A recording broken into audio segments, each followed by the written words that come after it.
anapata kutokana na kile anachokiuza au anachoki sell out, nisemeje kwa Kiswahili? Okay. Kile anachokitoa kwa watu, anachokiportray, anachokionyesha. Safi kabisa.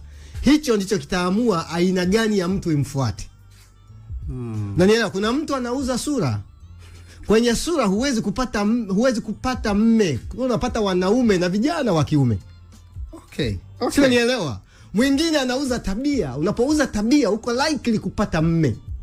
Wow. Kwa sababu waume hutafuta tabia.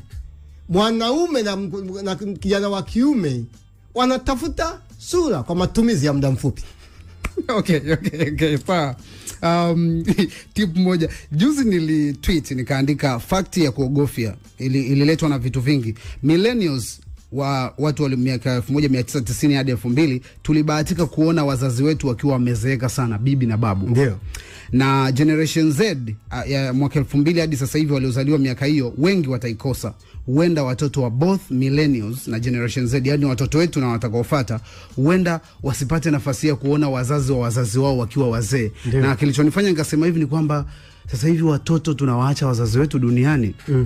Cosmos. Na ndio maana tumesema ukitaka kufa haraka ni tabia. Yes. Babu zetu hawana tabia kama za kwetu. Hebu fikiria kwa mfano utandawazi. Utandawazi umefanya vijana wengi wamekuwa vichaa. Wengi wana shida ya afya za akili. Ni kwa nini? Wanalisha vitu vingi kuliko mahitaji. Yaani kuna mtu amelisha ufahamu wake au ubongo wake na vitu vingi ambavyo vyote ni useless. Unamaanisha nini? Vyote havimsaidii kuproduce. Yaani chochote cha maana kilichoko kwenye ubongo wako ni kile kinachokusaidia kuproduce production nayo kuletea faida. Vingine vyote ni useless. Sasa kuna watu wamekuwa kama junks. Wana taarifa nyingi ambazo ni useless, ambazo zinafanya ubongo uchoke bure bila manufaa. Definitely. Na nielewa, hawawezi kuchelewa, hawawezi kumshita babu. Hawawezi. Angalia tu kwa mfano habari ya tendo la ndoa na utoaji wa mbegu. Ni msiba kwa vijana. Kwa nini? Speed. Tuna dunia ambayo inatulazimisha kwenda kwenye speed out of nature. Nature ina speed yake. Ulimwengu na teknolojia umekupa speed zaidi ya hiyo nature.